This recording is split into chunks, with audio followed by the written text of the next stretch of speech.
పవన్ కళ్యాణ్ గారిని కూడా మేము డిమాండ్ చేస్తున్నాం. సనాతన ధర్మం అని ఘోషిస్తున్నారు.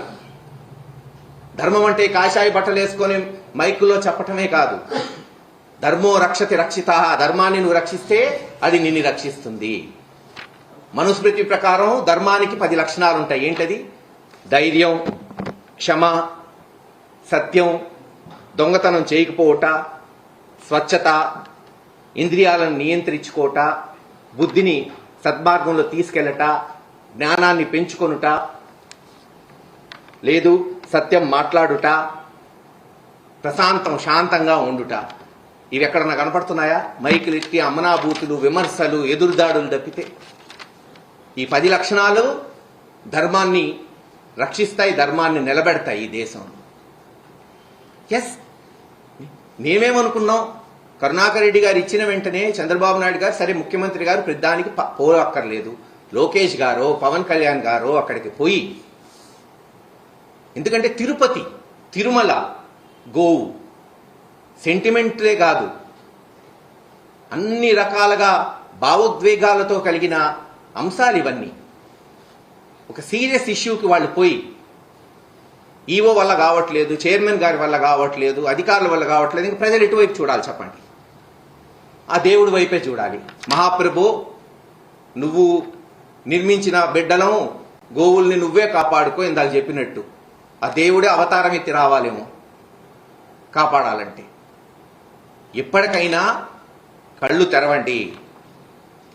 ఇచ్చిన మాటలు ఇటు పక్కన పడేశారు. ఎలక్షన్కి ఇచ్చిన మాటలు జనం అదే అంటున్నారు. ఎలక్షన్కి ఇచ్చిన మాటలు నట్టేటిలో ముంచి, ప్రజల నోట గడ్డ కొట్టి, సొంత వారికి దోచిపెట్టి సభలకెక్కువాడు సచ్చు పెద్దమ్మరా అంటున్నారు. ఆలోచించండి. అవి ఎటు పోయినాయి, వదిలేశారు. కనీసం ఇటువంటి సమస్యల మీదైనా స్పందించండి. వెంటనే దీని మీద చర్యలు చేపట్టండి. మీ టైం అంతా వైఎస్ఆర్సీపీ నాయకుల మీద కేసులు పెట్టామా, సోషల్ మీడియా వాళ్ళని అరెస్ట్ చేశామా, జగన్మోహన్ రెడ్డి గారిని బూతులు తిట్టామా, దీనికే అయిపోతుంది 9 నెలలు. దీనికే అయిపోయింది కూడా. ఇంక వేరేది ఏమైనా జరుగుతుందా? అసెంబ్లీలో మాట్లాడితే ఏ నాయకుడు మాట్లాడినా 10 నిమిషాలు మాట్లాడితే 9 నిమిషాలు జగన్మోహన్ రెడ్డి గారి జపమే. జగన్ జగన్ జగన్ జగన్ జగన్ ఇది చేయలేదు, అది చేయలేదు, అది చేశాడు, ఇది చేశాడు, ఇదా అయిపోయింది. ఇంకా ఘట్టం మొన్న ఎలక్షన్తో. మీరు అధికారంలోకి వచ్చారు. ఇప్పుడు మీరేం చేస్తారు? మీరు ఎలా చేయబోతున్నారు? ఇచ్చిన హామీలు ఎలా నిలబెట్టుకుంటారు? ఎప్పటి నుంచి డబ్బులు ఇవ్వబోతున్నారు?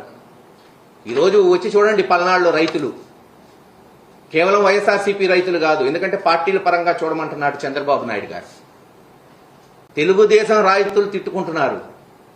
అప్పులు పాలై, కుదేలై, మిరపబోయ, కందిబోయ 20,000 ఉన్న మిరప 9,000కి వచ్చింది.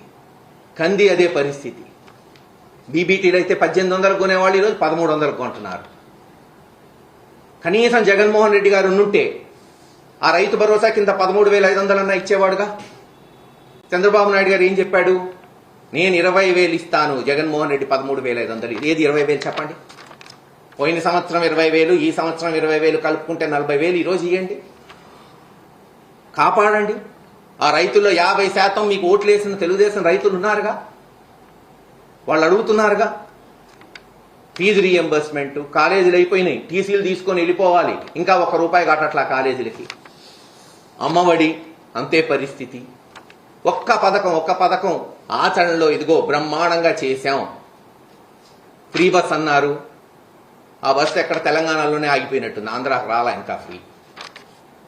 ఇలా ప్రతి విషయం ఖచ్చితంగా బాధ్యత కలిగిన ప్రతిపక్ష పార్టీగా జగన్మోహన్ రెడ్డి గారి నాయకత్వంలో వైఎస్ఆర్సీపీ నాయకులు అందరం కూడా ప్రజల పక్షాన నిలబడతామని గతంలో చెప్పా. పాలక పక్షమా ప్రతిపక్షమా కాదు, మాకు అధికారంలో ఉన్నా ప్రజల పక్షమే, ప్రతిపక్షంలో ఉన్నా ప్రజల పక్షమే. నిలబడతాం, సమస్యలను లేవనెత్తుతాం, ప్రజాస్వామ్య పద్ధతుల్లోనే మా నిరసనలు తెలియచేస్తాం. ఏది ఏమైనా ఈ సమస్య వైఎస్ఆర్సీపీ పార్టీదో, తెలుగుదేశందో, ఒక రాష్ట్రందో కాదు. పవిత్రమైన తిరుమల తిరుపతి దేవస్థానం శ్రీ వెంకటేశ్వర స్వామి సన్నిధిలో గోమాత సమస్య త్వరగా మీరు పరిష్కరించండి. దయచేసి దాని మీద వెంటనే మీరు ఒక కమిటీ వేసి వెంటనే చర్యలు చేపట్టవలసిందిగా డిమాండ్ చేస్తాం. సీఎం గారేమో ఒక కావకూడ చనిపోలేదు, అన్ని అబద్ధాలు అంటున్నారు. అక్కడ ఈవోనేమో కొన్ని చనిపోయి అంటారు. ఏంటి సార్ ఈ ప్యాచ్ వర్క్ లేకపోతే అవకాశం లేదు? ఇప్పుడు అదేగా చెప్తుంది, ఈ ప్రభుత్వం ఎంత బాగుంది, ఎంత పారదర్శకంగా ఉంది అనడానికి ఇదొక్క నిదర్శనం చాలు మీకు. ఈవో అంటే ఎవరు?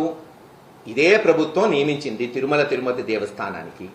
ఆయనే ఒప్పుకున్నాడు, ఇదిగో 30-40 ఏదో ఒక అంకె, ఇన్ని ఆవులు చనిపోయినాయని. స్వయానా చైర్మన్ గారైతే 22 అని ఒక లెక్క అన్నారు. అక్కడున్న ఎమ్మెల్యే ఏమో 40 అంటాడు. చంద్రబాబు నాయుడు గారేమో అసలు ఏమీ లేదంటాడు. అసలు ఏంది ఇది? ఇది ప్రభుత్వమా? దీని ఆర్గనైజేషన్ అంటారా? దీని అడ్మినిస్ట్రేషన్ అంటారా? ఇంత భ్రష్టు పట్టిన, ఇంత తలతిక్క ప్రభుత్వం బహుశా గత 30-40 సంవత్సరాల్లో ఏ ప్రభుత్వం ఉండుండదు. కోర్స్ ప్రజలన్నీ గమనిస్తున్నారు, సరైన సమయం వాళ్ళకి వస్తుంది కదా. సనాతన ధర్మం పేరుతో మెట్టు కడిగి హడావిడి చేసిన పవన్ కళ్యాణ్ అక్కడ ఎందుకు అసలు? అది పవన్ కళ్యాణ్ గారిని అడగాలి మీరు. చిన్న సమస్య, తిరుమల దేవస్థానాన్నే రాజకీయాలు వాడుకోవడానికి, నెయ్యిలో పదార్థాలు వేరే కలిసినాయని వాళ్లే ఒక స్టోరీ అల్లి, వాళ్లే పోయి దాన్ని ప్రచురణ చేసి, వాళ్లే ఆ టెంపుల్ ఒక గౌరవాన్ని దేశంలో తగ్గించి భక్తుల మనోభావాల్ని, చివరికి సుప్రీంకోర్టు కూడా మొట్టికాయలేసింది. రాజ్యాంగ పదవిలో ఉన్న వాళ్ళు ఎంత జాగ్రత్తగా మాట్లాడాలి అని సుప్రీంకోర్టే అక్షింతలేసింది. ఎందుకంటే ఆ ల్యాబ్ రిపోర్ట్లో ఏమీ రాలేదు, అదంతా కట్టు కదా. కేవలం వచ్చిన వెంటనే జగన్మోహన్ రెడ్డి గారిని భ్రష్టు పట్టించాలి, పథకాలు ఇవ్వట్లేదు కాబట్టి డైవర్ట్ చేయాలి రాజకీయాలని చేసిన కథ అని అందరికీ తెలిసింది. కానీ ఈరోజు అది కాదు కదా. ఇది కథ నిజమా, గోశాలకు పోతే తెలిసిపోతుంది. అసలు ఫోటో ఎందుకు? నిన్న ఆ కేర్ టేకర్ అందరం చూసాం, సోషల్ మీడియాలో అందరికి వచ్చింది. సంతకం పెట్టి ప్రతి నెల ఇదేదో హాస్టల్లో మెంబర్షిప్ అటెండెన్స్ ఉంటుంది చూసారా, స్కూల్లో పాపం అలా వేశారు. ఇన్ని గోవులు చనిపోయినాయి, ఇన్ని చనిపోయినాయి. అర్థం ఉందా? ఇన్ని చనిపోతున్నాయని లెక్క ఆయన డెఫినెట్లీ ఈవోకో జేఈఓకో పంపిస్తాడు కదా. యాక్షన్ ఏది? రియాక్షన్ ఏది? కరుణాకర్ రెడ్డి గారు మాట్లాడే వరకు యాక్షన్ మనం ఎవరన్నా చూసామా? తప్పే ఉంది. చనిపోయినాయని ప్రెస్ మీట్ పెట్టి ఇంక నుంచి చనిపోకుండా చేస్తామని వాళ్లే చెప్పచ్చు కదా. ఒక ప్రతిపక్ష పార్టీలో నాయకుడు చెప్పే వరకు చలనం లేదు, చెప్తేనేమో ఎదురుదాడి. వారు చేయరు, మమ్మల్ని చేయనీరు. ఇది పరిస్థితి. అదే చెప్పాను కదా, నేను అదే అంటున్నాను కదా. మనిషి పుట్టుక ఎలాగానో చావు అంతే, సేమ్ జంతువులకైనా అంతే. కానీ వయసు రీత్యా వచ్చి చనిపోతే ఎవరం కాదనో. ప్రతి నెల 10-15 టెన్షన్గా. ఇంకా ఆయన ఏముందిలే గోవులు పోతే పోనీలే అని చైర్మన్ గారు అనుకుంటే, చెప్పానుగా, ఆ దేవుడే మనకు దిక్కు.